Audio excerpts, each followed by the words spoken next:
Welcome to Randy's Old Time Radio Shows, where tonight we journey beyond the ordinary into the strange and wondrous. Dimension X presents a world where science and imagination collide, and nothing is quite what it seems. Hold on as we step into the unknown and explore the thrilling mysteries of the future with tonight's episode. Wheaties presents Dimension X. Adventures in time and space, transcribed in future tense. Dimension X.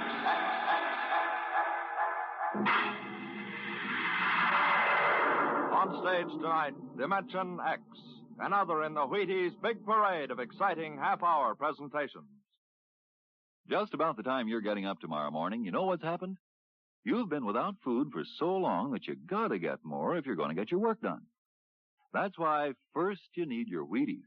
Sure, Wheaties. Because when you dip into those golden flakes, you're getting real whole wheat. Yup, every single Wheaties is a kernel of wheat. And you know what that means? Vitality for working well, feeling well, looking well. Whole wheat energy, whole wheat vitamins. All the goodness of plump whole wheat in crisp little flakes that are mighty nice to meet any morning of the week. So be good to yourself. Tuck into the Wheaties at 7 a.m. and see if you don't feel the difference. Have yourself breakfast of champions and see how Wheaties at 7 can help at 11. Come on now, try 'em.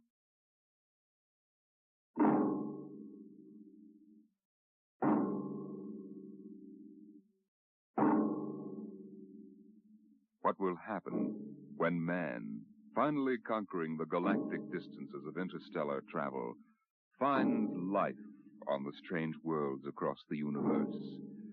Will he discover civilizations of incredibly advanced scientific knowledge, or primitive cultures deep in a stone age of savagery?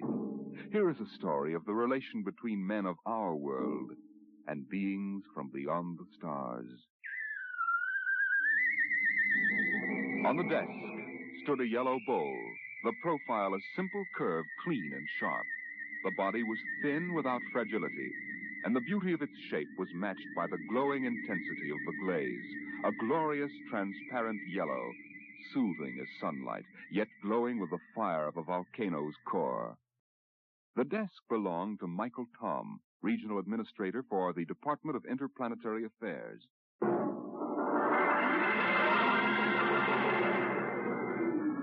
That bowl? Why, it's a souvenir.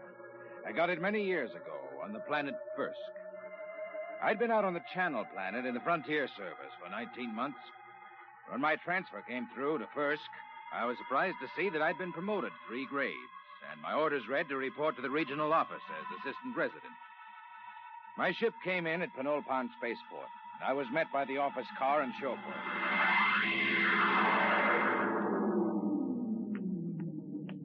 Mr. Tom?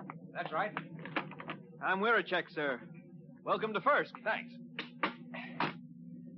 Well, I didn't expect to find a 1992 Rolls here. The resident had it shipped out in parts. Mr. Koval changes every year for the new model. Pretty smooth. Hey, this is certainly different from the Channel Planet. Nothing there but ice, frost fleas, and the dullest aborigines in the system. Well, you won't find the aborigines very dull here. What kind of people are they? The Mituan? Oh, they're humanoid. Very close to us systemically. Tall, sort of amber-colored and graceful. Hmm. Oh, is that one, the girl balancing the bowl on her head? Yeah, she's a Mituan. Uh-huh. There isn't a very big human population at first. Well. Looks like Mike Tom has found a home in the service. You haven't met Mr. Koval yet, have you? What do you mean by that? Oh, nothing, sir, nothing. Look, Wirachek, if there's anything wrong, you'd better tell me. Well, there's nothing, sir. Nothing you won't find out. It's just that Mr. Koval is a very forceful personality. Very forceful.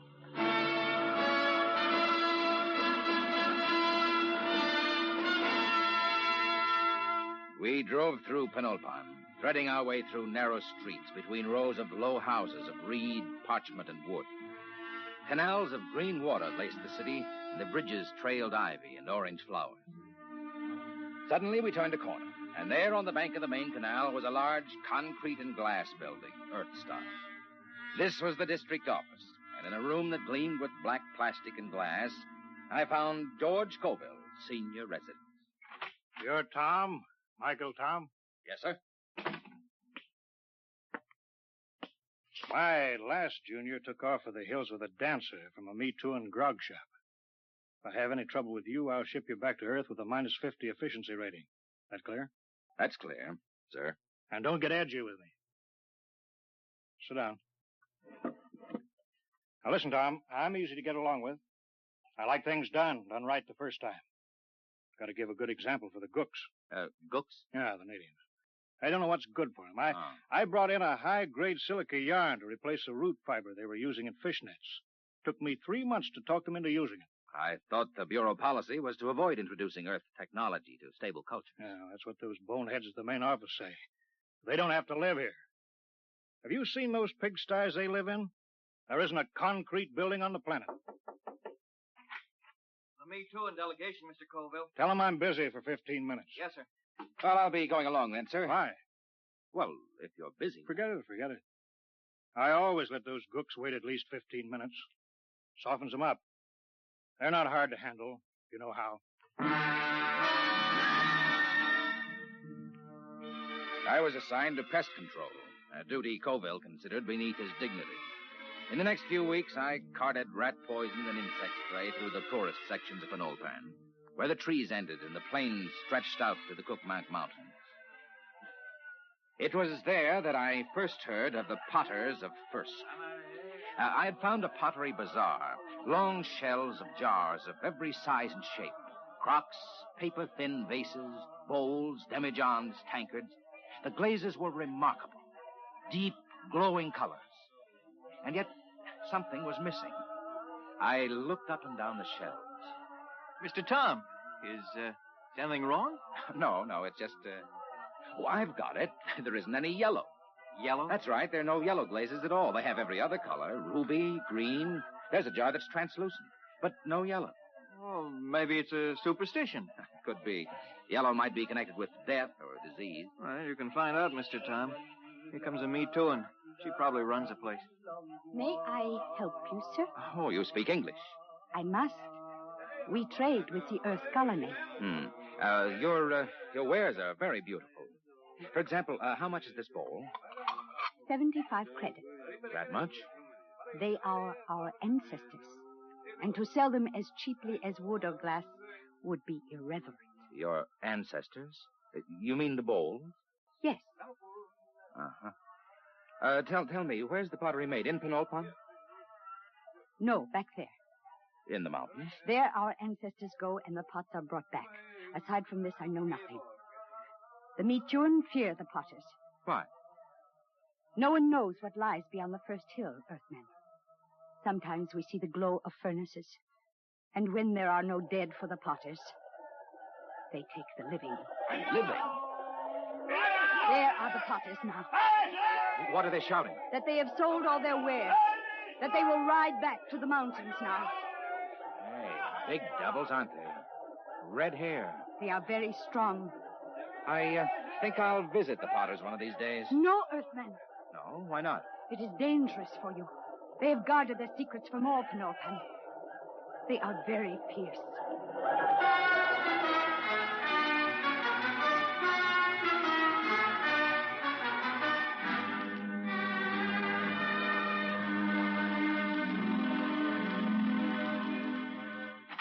Tom, where the devil you been? I told you to get the estimates for that power plant. I put them on your desk, sir.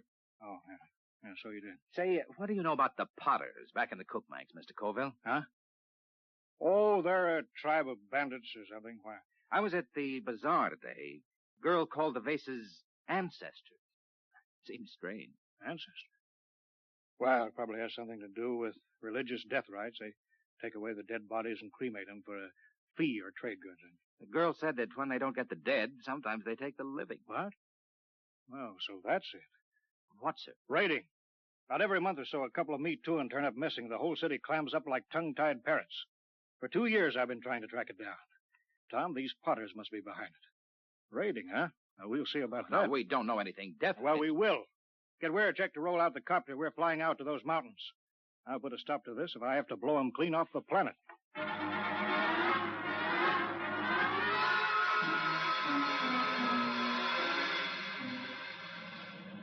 We'll never find a village in that mess down there. Look at those cliffs. There's a smoke trail over there to the right. Potters need kilns. Kilns need heat. There's a volcano, not a chimney. Let's try out along that ridge, then we'll go back. Oh, wait, I think we found them. Where? At the base of the volcano. Look close. You can see buildings. Yeah. Set her down. Should we land, sir? They're supposed to be pretty rough on home ground. We're official representatives of the system. Remember that. That might not mean much to a tribe of mountaineers. Don't argue with me, Tom. Land.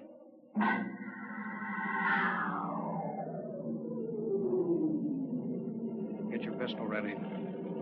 I don't see anybody. The village is deserted. They're hiding. It's the Potters, all right. There's a heap of old broken jars. But I don't see the kiln. We'll stay here till something moves. What's that? One of the Potters. Wait a minute. Here they come. 3 of them. You cover them, Tom. I'll do the talking. Hey there, you! What brings strangers to the village of the Potters? I'm Coville, chief of the Planetary Affairs Bureau in Penulpat. This is an official visit to see how things are going with you. We make no complaints. Oh? I've heard reports of you Potters kidnapping me, too. Is there any truth in that? There is an ancient agreement. The Potters are granted the bodies of the dead, and occasionally, when the need is great, we do anticipate nature by a year or 2. You mean you admit it? The soul lives forever. In the bowl it beautifies. What do you mean? Look here, just what do you do with the corpses? Our glazes require lead, sand, clay, alkali, spar, and lime. All but the lime is at our hand, and this we take from the bones of the dead. I see. Well, we don't want to interfere in any native customs or rights. Corpses, that's between you and the meat turn. If you need lime, I can ship you in tons of it. Natural lime is a poor substitute for fresh live bones. The spirit of the person is in the bones, and it passes into the glaze and gives it an inner fire. Well, you listen to me. I don't care what you use as long as there's no kidnapping or murder. Tell me, Potter. I don't see any furnaces. Where are your kilns? Our firing is done by the great monthly burn. You mean the volcano? Yes, Earthman. Once each month, the heat roars up white and glowing. I see. Potter, why don't you ever use yellow glaze? Yellow glaze?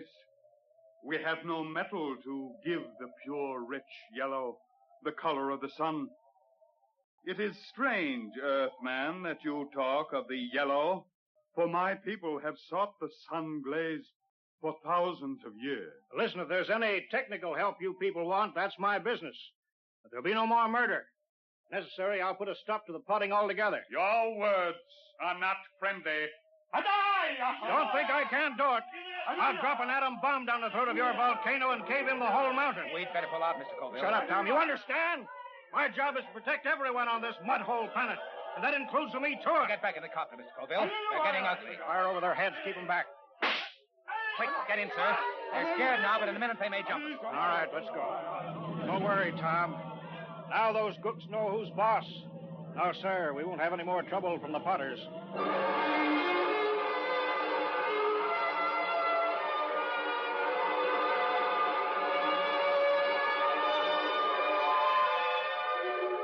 Coville kept me pretty busy the next few weeks, but I got to spending a good deal of time at the Pottery Bazaar with the girl. Her name was Sue Thin. She was interested in everything I had to tell her about the rest of the galaxy, and I was lonely, so I got to looking forward to my visits there. I was on my way there one evening when suddenly I heard shouts down the side streets. I hurried toward them, pulling out my gun. And then I heard the deep cry of the giant Potters and the crack of hooves on the cobbled streets. Suddenly, a group of riders burst around a corner and charged down on me.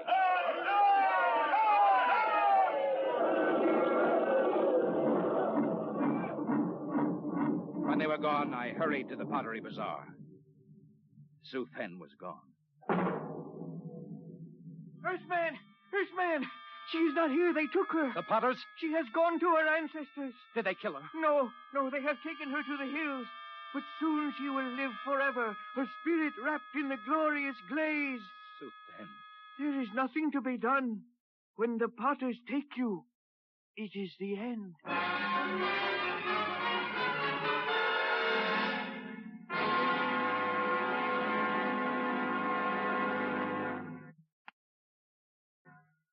They've been raiding again, huh? 4 Me Too-ing tonight. Bring the copter around in front. It's ready. Tom, I'm going to break out the atom bomb from the arms locker. You fly out there and drop it down that volcano crater. I'll teach those murdering devils a lesson they won't forget. But the Me Too They'll and come crawling to the city on their hands and knees.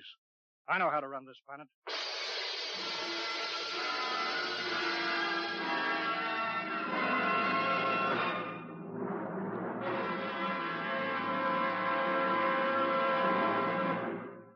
Dimension X will continue in just a moment. Friends, this is Frank Martin, the Wheaties man, and I want you to know an associate of mine, Ed Prentice. Okay, Ed. Folks, I'd like to have you meet a good friend of mine and a prominent member of a fine little organization known as the Chicago White Sox, Mr. Lucius Benjamin Appling. Ooh, Ed, don't say it like that. Whoever heard of a ball player named Lucius? What if I went around calling you Paul Edward Prentice? Let's just make it Ed and Luke, huh? All right, Luke. Say, just how long have you been with the White Sox? Over 20 years, Ed. Golly, I played in darn near 2,500 games.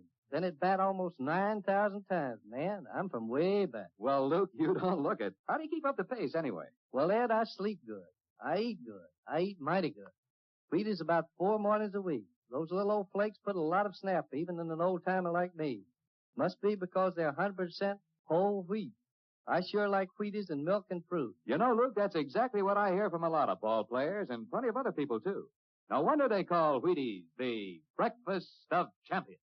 Thank you, Mr. Prentice and Mr. Luke Appling of the Chicago White Sox. Mighty nice of you to say those good things about Wheaties. Now, folks, you and I may not be playing baseball for a living, but we can use those whole wheat Wheaties, too. Step around to the grocery tomorrow yourself for Wheaties, breakfast of champions. Breakfast for you.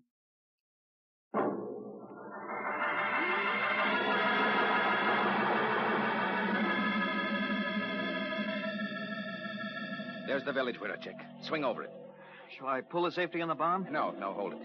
But Mr. Cole said... I know what he said. They got a girl down there, and I'm going to get her out alive. And I'm going to start by trying to talk with that 7-foot red-headed Potter. All right, Weirachek. Set her down right in the middle of Main Street.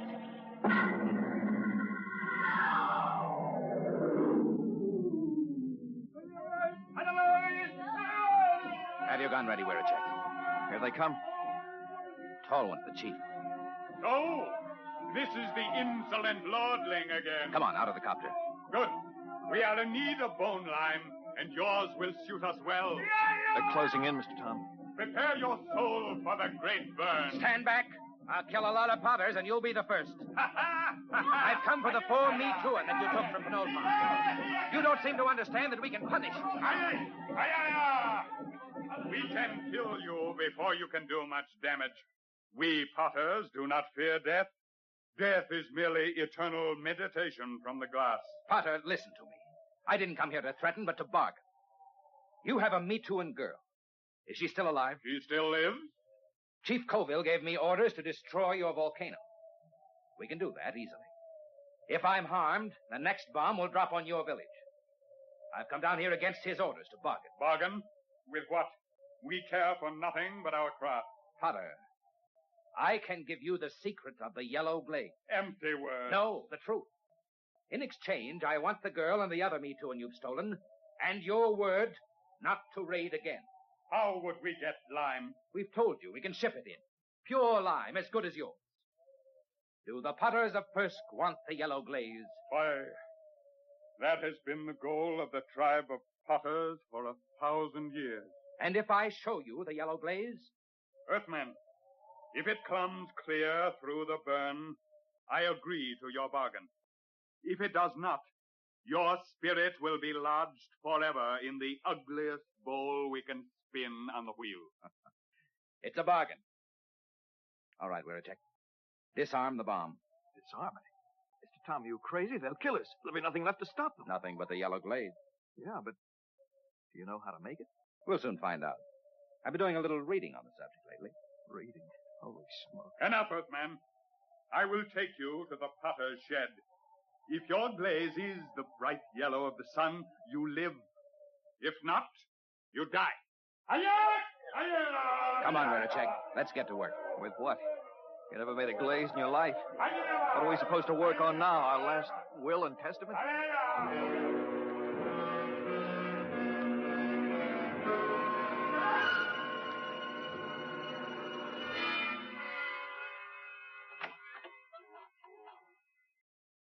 Who's that? Who's there?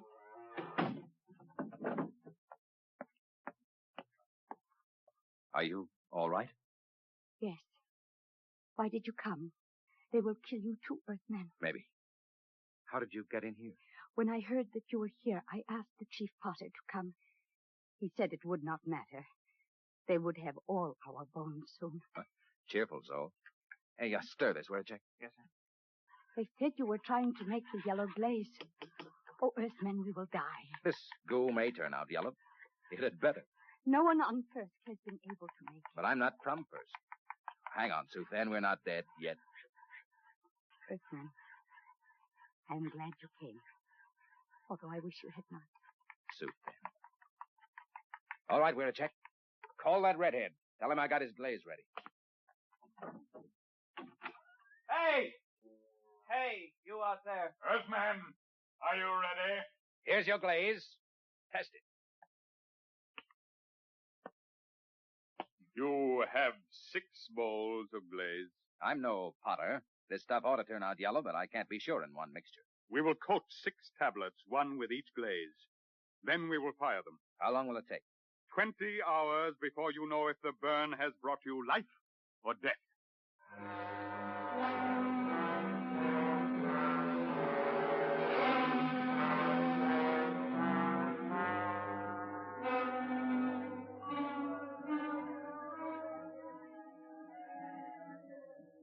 How long can they keep that up? It's been hours. Tiles ought to be done soon. Earthman, here comes the Chief Potter. It must be time. The tiles are cooled. It is time now to open the kiln and test your glaze. A bargain has been made. The glaze is yellow, or you die. I will open the kiln. How are they, Mr. Tom? Mr. Tom? I can't see inside. It's dark. All right, Potter, pull them out. What are you waiting for? I will remove the first tile. No. A dull, dirty brown, Earthman. Pull out the next one. The color of mud. Now, wait a minute. What is the use? There is no yellow glaze. Get that next tile out. We made a bargain. Mrs. Earth Brown, your glazes are worse than the feeblest work of our children. Prepare your spirits for the great burn. Now, wait. Look in there. The next tile. Get it out here. Earthman, you waste time. Well, I'll get it out myself. There. Look at it. Yellow. Bright, shining yellow. There it is. The yellow glaze.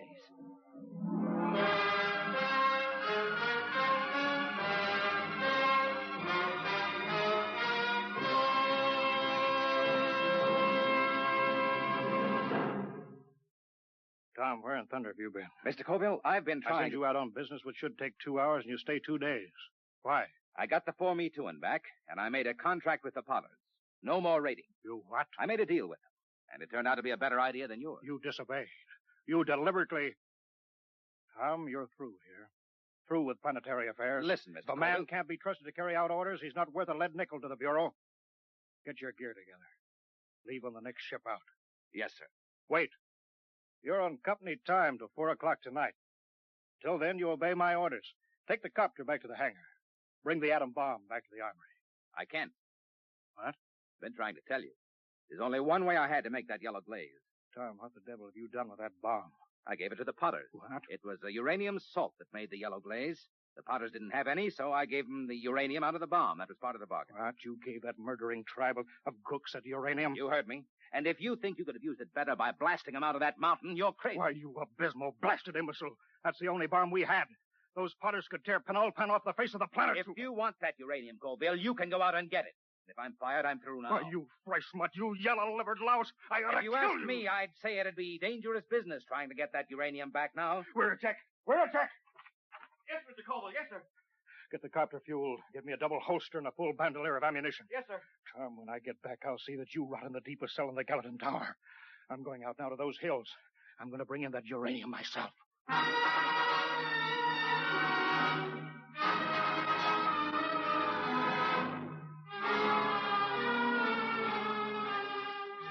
2 days later, Wiracek came into my office.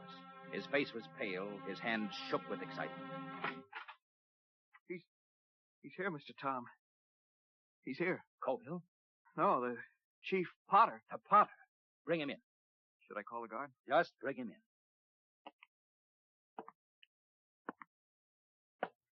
Well, Potter, I was just going to the mountains to see you. Earthman, does that bargain we made still stand? Just a minute. First, I want to know what happened to my chief. He has not returned. A madman came to the village of the Potters. He said you had no authority. He said he could not allow the Potters to keep the heavy metal that makes glaze like the sunset. What happened to Colville? Tell me. There was violence. He killed 6 good wheelmen. He was captured. I come to find whether our contract is good. Captured. All right, Potter. The contract is good. It is bound by my word and by the word of my great chief back on Earth. But only if Colville is returned. He must be brought back. Good. Then to seal the bargain, I have brought you the first bowl made with the new yellow glaze. It's a beautiful vase, Potter. And now, about returning Colville. It is done. The madman is a lucky man indeed, for his spirit dwells in the brightest glass ever to come from the great burn. You mean that Colville? Here, I return him to you. The fiery soul of the madman has given luster to an already glorious glaze. He will live forever in the shining light. On the desk stood a yellow bowl, and the beauty of its shape was matched by the intensity of the glaze. A glorious, transparent yellow, fire of a volcano's core.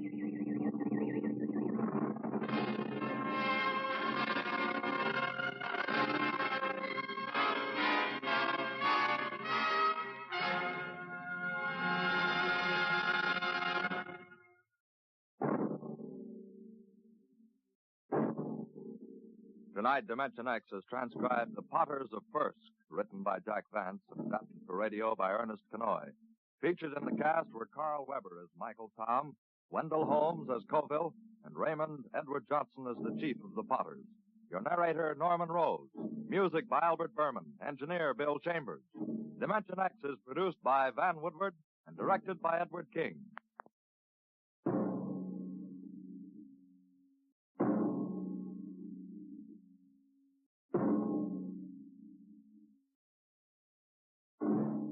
Tomorrow, hear Sam Spade. Now, it's Truth or Consequences on NBC.